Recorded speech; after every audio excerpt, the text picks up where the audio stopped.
This episode is brought to you by the good humans at the Front Porch Restaurant. The Front Porch invites you to celebrate 20 years of Southern hospitality in the Mission. Come eat some of their storied dishes: fried chicken you dream about, shrimp and grits with red-eye gravy, and Dr. Pepper braised short ribs. Enjoy great cocktails, a well-curated wine and beer selection, or creative NA drinks. Slushy, anyone? And here's what's awesome. Simply mention Storied SF to receive 10% off your bill. Remember, when there's too many delicious choices, just say, "Fuck it, get a bucket."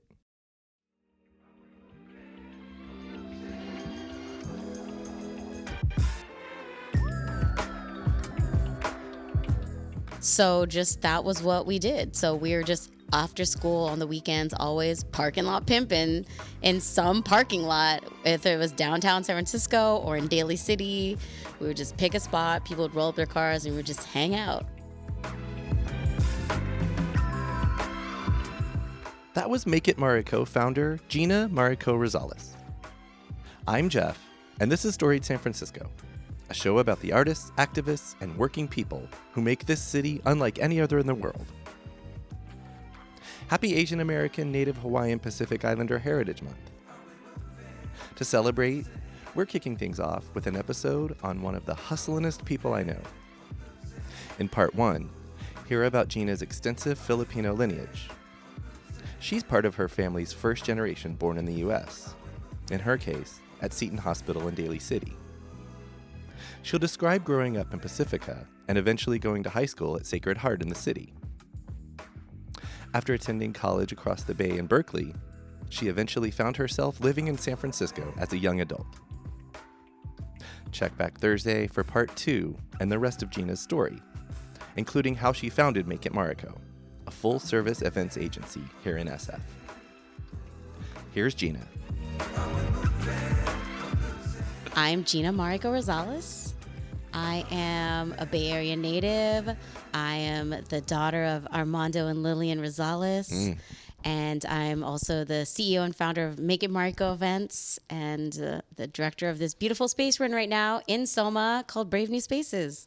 Being a Bay Area native is absolutely integral to who I am and what shapes me. Born in Seton Hospital. Yeah, I know that one. But I grew up in Pacifica, California, and so grew up with a bunch of skaters and surfers in a surfer town, but I was one of the very few Filipinos out there. So everybody looks at me now and they're like, "You're a Filipino queen." And I'm like, I mean, no. Yeah. But before I was literally people in Pacifica would refer to me as Gina, that short Filipino girl. Oh, right, because you were the one. Yeah. I was the one. Yeah. So that's how I grew up. I grew up hella Catholic, went to Catholic school since preschool. So a lot of that really fully shaped early days Gina and who I am. Catholic, private school, Pacifica, until I started branching out and growing. So Gina grew up into becoming a dancer. Oh, yeah, yeah. And dance was a key critical formation piece of who I am now. This makes a lot of sense. I saw you cutting the rug at your party. We'll get to that. I'm a performer. Yes. I'm a dancer. And actually, I started event production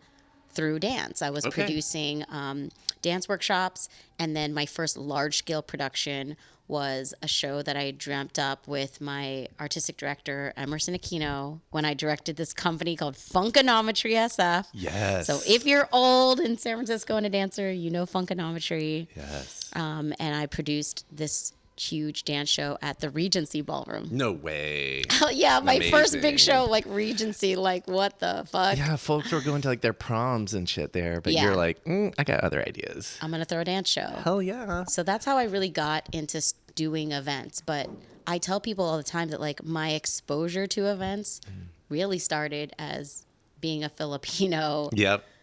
Going to family parties. Yep. So I was going to say, when you're talking about Pacifica, so one summarization or generalization I'll make from what you said is Pacifica is not South City. Pacifica is not Daly City. And especially my side of Pacifica, because a lot of people know more the Daly, they're like, oh, it's so foggy. And I'm like, no, I grew up in Sunnyside Pacifica, which they called back of the valley, BOV. Okay. And it was a very bubble. It's a Yeah. bubble back there. Yeah. But it really is truly like sunny and beautiful. So Okay. Do you want to talk about your ancestors' stories and getting you to the Bay, getting them and you eventually to the Bay? So yeah, like I'm the first generation born here. Okay. My parents both came over during their like masters or like college, basically college age, and met each other in Ohio. Oh wow! As like immigrants coming came to over school. from the Philippines. My mom is Filipino from the Philippines. Traveled around so many areas of the Philippines because my grandfather was an engineer. And my dad is Filipino and Japanese. So he's actually from Okinawa. Okay. Was born and raised in Okinawa. Oh, wow. So we are Okinawan. Uchinanchu is like, the word for Okinawans before colonization. Right. I love those words. Yes. I gravitate towards those words. So he was he also traveled around like Japan, Korea, Philippines, Hawaii, and then came to the States. Okay. And you said they met in Ohio? Yes. I mean, there's schools there. Yeah. That must have been, I think they're good schools. I don't know. To be honest, like that part, truly little hazy when we talk about lore. Sure. I just do remember my mom came over here and was supposed to be like an international lawyer. Okay. But ended up getting married, having babies, and then went on a different path with consulting and stuff. So But yeah, so that's where I come from. So all my people are island people. Yeah. Which now I went to Okinawa for my first time. Actually, last year was the year of homeland trips for me. Oh, wow. So I went to Okinawa during spring break, and then I went back to the Philippines to spend my 40th birthday. Amazing. In the town that my mom's family is originally from, where like my great uncles were the first mayors. Whoa. Okay. Of the town. So literally last year I visited both of those. What's places. the town called? It's called Kabangan in Zambales. Okay. Yeah. Wow. So island people are my people, and it makes total sense now because I am Japanese and I don't look Japanese, but Mariko is my Japanese name, so that's where Make It Mariko comes from. Got it. And Rosales is your Filipino. My dad's like Filipino side. Dad's name. Got it. But it makes sense because when I went to Okinawa, everybody there they looked more like me, and I was like, holy shit, these are my Japanese people. Their hair looked like me, like just the coarse, textured. Island hair because it's hotter there. Right. It's more humid. Yeah. And even darker skinned. And so I was like, oh, it all makes sense. Dang. I love this because Okinawa is really like the Hawaii of Japan. Okay. Yeah. You felt a little bit at home? Oh, I loved it. Okay. I loved it. Like the whole time I was there with my husband, I kept telling all the locals like, oh, Okinawa, mecha matari ne. It means like it's hella slow. Yeah. It's hella slow here. And I love it. Yeah. Yes. So cool. So your parents came over. Did any of the rest of their families come to the US, or did they stay in Japan and Philippines? Yeah. From what I remember, my mom was the first to come over, and then another auntie, and then they slowly started petitioning everybody to come over. To bring up other folks, eventually like my Lolo came over, and then all of their brothers and sisters. So total 6 brothers and sisters, and grandma and grandpa. And where did they all come? To the Bay Area or somewhere else? Yes, the Bay. Oh, okay. So we came to the Bay. By that time, I was living in Pacifica already. Oh, you were already around. Okay, okay. Yes. And like, I'll remember I was like 6 or something like that when some of my cousins came from the Philippines, and they didn't speak any English, and they were just living in my house and coloring on my walls too. And I was like, okay, cousins, great. Do you have hella cousins? I have. That's a presumption. That's a presumption. I'm going to say it. No. But like almost every Filipino family I know is huge. It is. Yeah. And mainly because my family has like been so good at tracing our lineage. So my mom's side is the Alaneas. That's our family. And they have literally traced our Alanea lineage like 1, 2, 3, 4, 5, like 6 or 7 generations back. I don't even know how many greats that is. Yeah, 3, me I neither. think. 3 to greats. Like a great something grandpa and grandma, and then all of the lineages, and then every 2 years we'd have a giant family reunion, and we trade off which branch is planning. Yeah. Oh, that's awesome. And so literally like every 2 years, this pre-pandemic, of course, Sure. we'd have a reunion of anywhere from 200 to 350 people. Of first cousins, second cousins, third cousins, whatever. That's like a little all with town or a village. T-shirts of which lineage you're in. Like, yes. you're on that clan. Oh, I'm in this clan. The branch. Yep. The branches of the tree. I love that. That sounds fun, too. It's really fun. I bet it's a lot of fun. Yeah. And the T-shirt souvenir that you can just like chill with. I'm curious. So your parents met in Ohio. How did they end up in the Bay, though? And that's a really great question. I think it was work.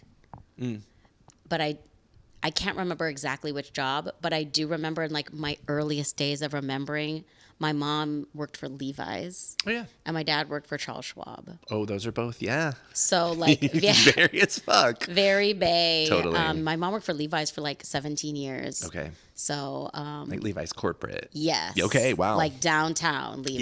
Yeah.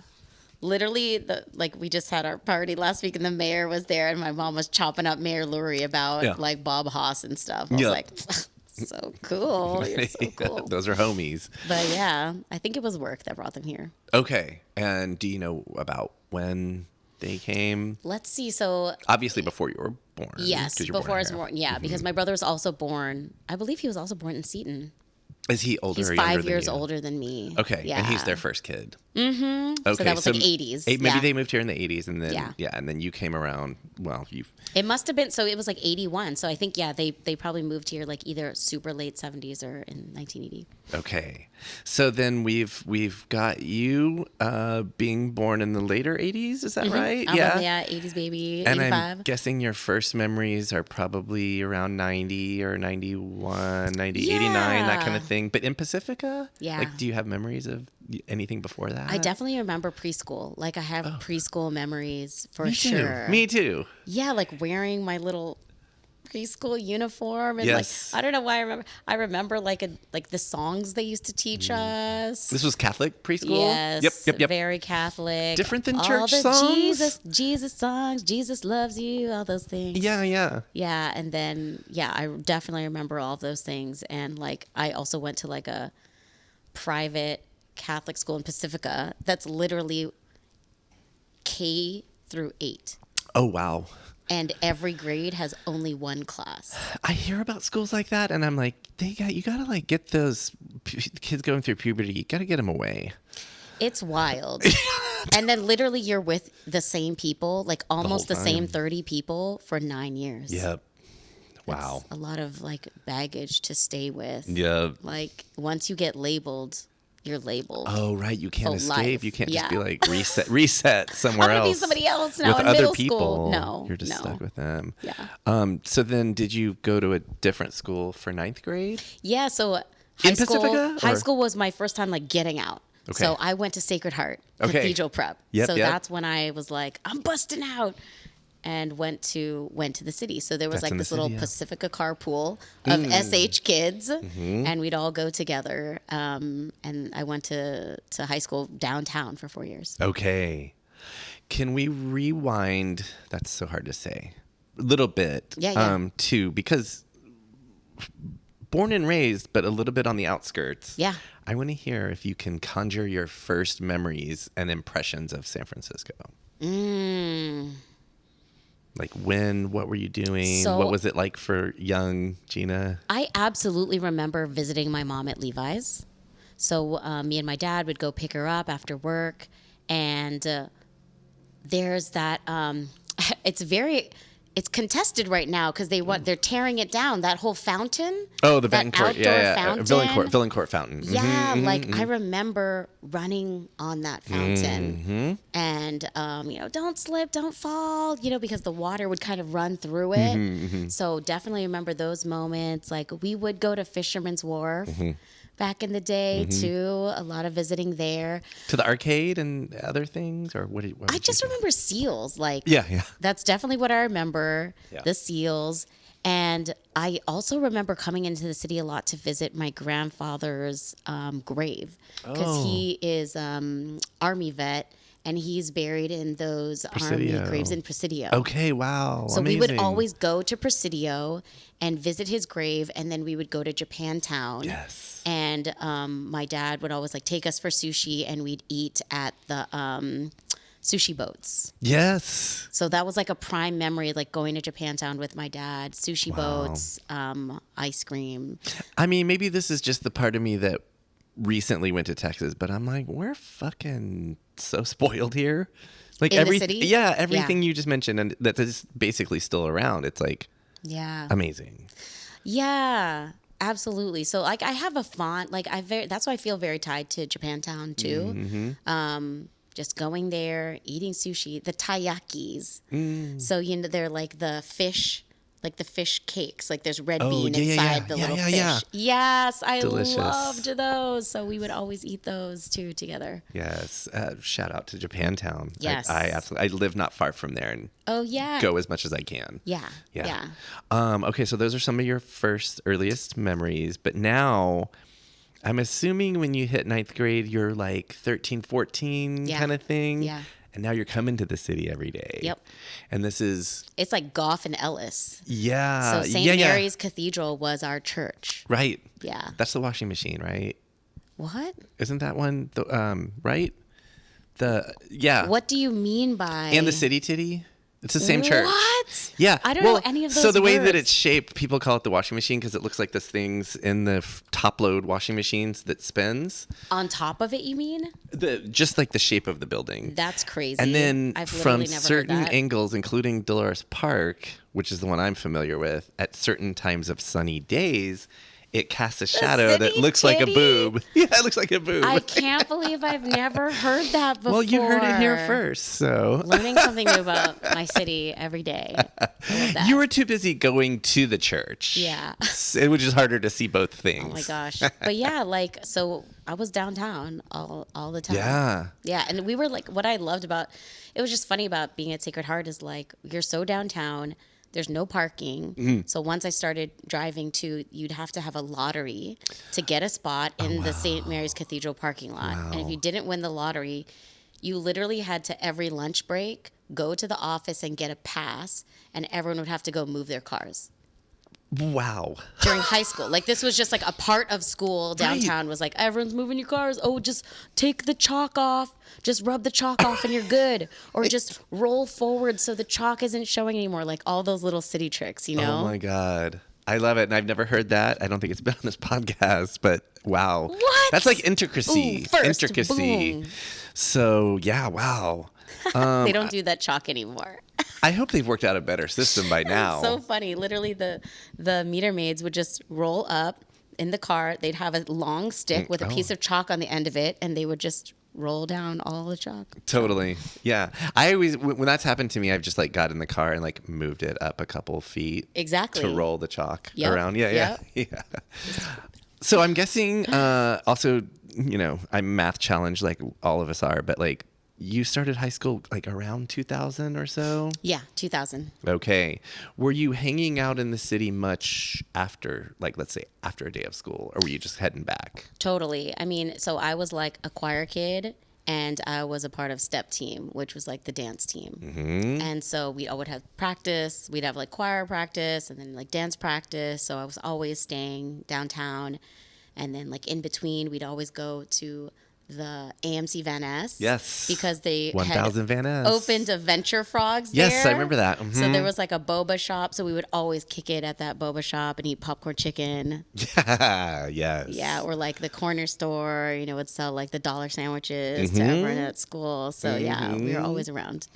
And being at a different school, were you finding a new crew from your K through 8 era? It was so different. It was like the Yeah. entrance, like my first time having like real Asian friends, to be honest. So that's when I had my first like girl crew, Asian girl crew friends, Yes. What kind of extracurricular stuff were y'all doing? Like It was dance team for sure. Okay. Yeah, so most of my friends were dancers on step team too, or in choir with me. And then it was the boba runs. Yes. Really was it. And then of course, like parking lot pimping. Mm-hmm. So just that was what we did. So we were just after school on the weekends, always parking lot pimping in some parking lot. If it was downtown San Francisco or in Daly City, we would just pick a spot. People would roll up their cars and we would just hang out. Awesome. So where was home at this point? Still Pacifica. Still Pacifica. Okay. So anything else you want to tell us about your high school years at Sacred Heart? I mean, so a reality still back then was unhoused people. And so SHCP is a Jesuit school too. And so I got early kind of exposure to that. You know, to be honest, back then, it was always like something we knew about, but it wasn't obviously like as proliferant as it is now. But there was always people downtown that were unhoused, and that was part of city life. And we knew that, and we recognized them. And at SH, they would have like outreach days where we would make sandwiches and pass out sandwiches. So it was like part of our city life that we were doing that. And I greatly remember those kind of things too. Yeah, that's like the charity part of the Catholic Church. Totally. Yeah, Jesuit is all about like that give back. I grew up Catholic as well in Texas, so very different. But I'm recovering. Same. There's a lot of unlearning. There's a lot of unlearning, but there's some good stuff. And I think As what with you're everything, talking about is every religion has a lot of beautiful stuff, a lot of shame. Yeah. Yeah. Okay. So. Yeah, those are probably some of my earliest formative stuff. Yeah. Right. And even That's at that very time, formative. still a lot of Japantown. Okay. At that time too. How would you get up to Japantown?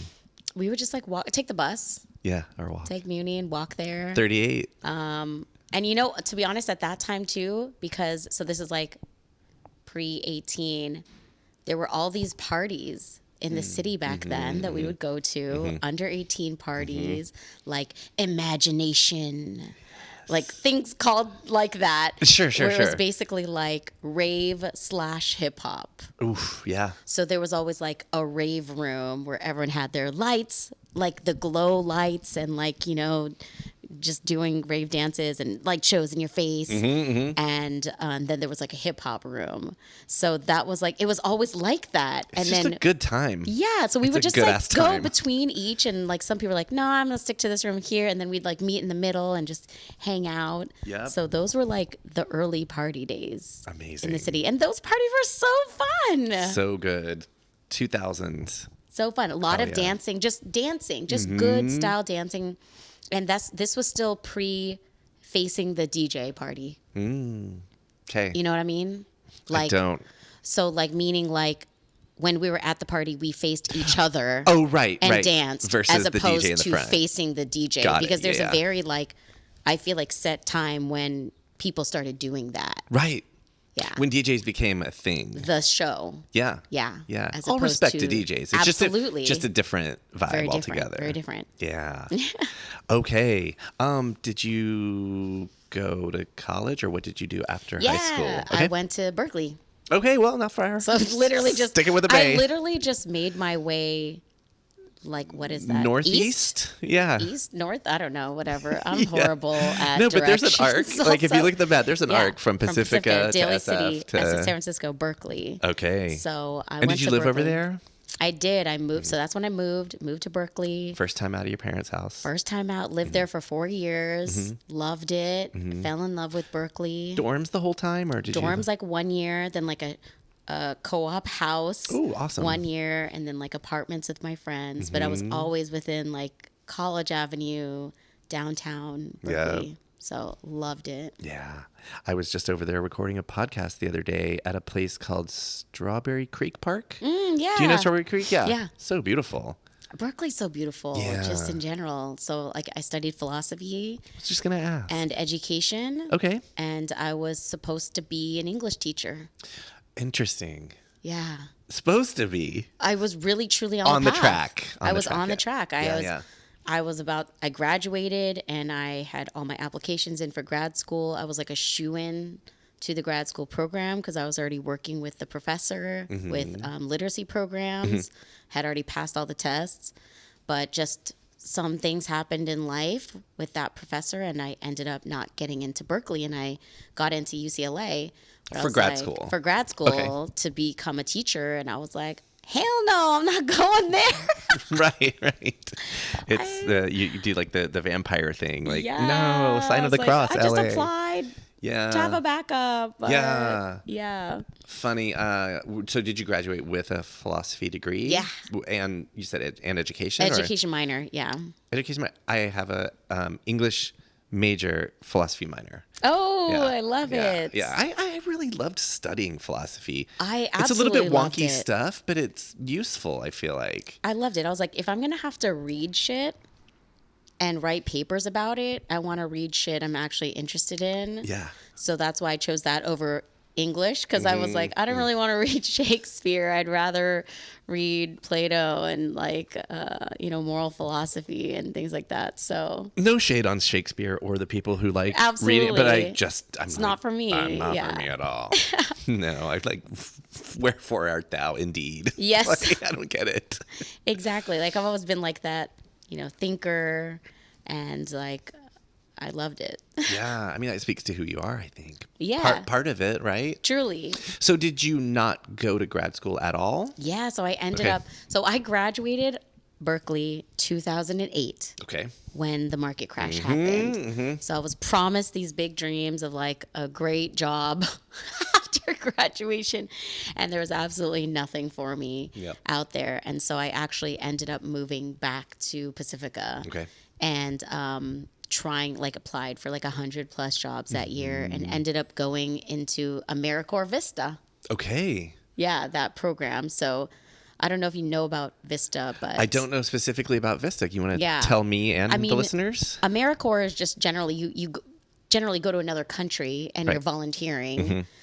Vista was a program that specifically focused on working in nonprofits, but in more programmatic roles. Okay.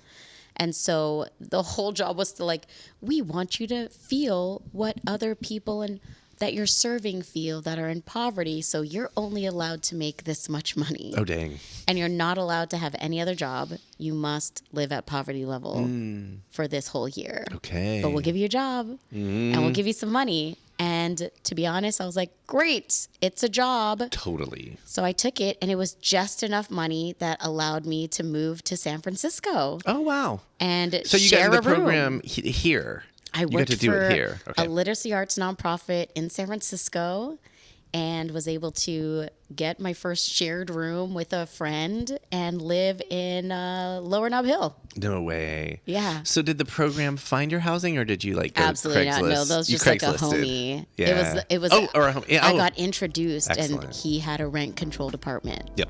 It was the only way I could afford it. Another way we're spoiled. Yes. Yeah.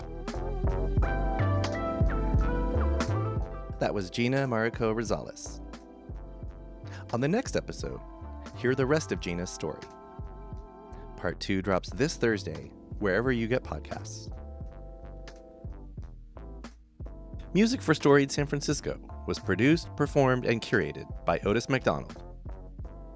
Our contributing producer is Aaron Lim of Bitch Talk Podcast. And the show is produced and hosted by me, Jeff Hunt. Now in our 8th season, we have more than 300 episodes available on our website, storiedsf.com, or wherever you listen to podcasts. If possible, please rate and review the show. I want to know what you think. Find us on Substack for our monthly newsletter and more. And follow us on Instagram and Threads at storiedsf. Reach us there or email us at storiedsf@gmail.com. Thanks for listening. Try to stay hopeful in these dark times. Keep being wacky, creative, and kind out there. And we'll see you next time on Storied San Francisco.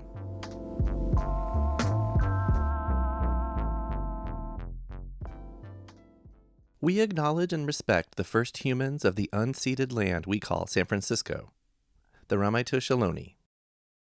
We condemn the genocide of these and other tribes across the Western Hemisphere. We honor their legacy and history, and we support rematriation and sovereignty efforts.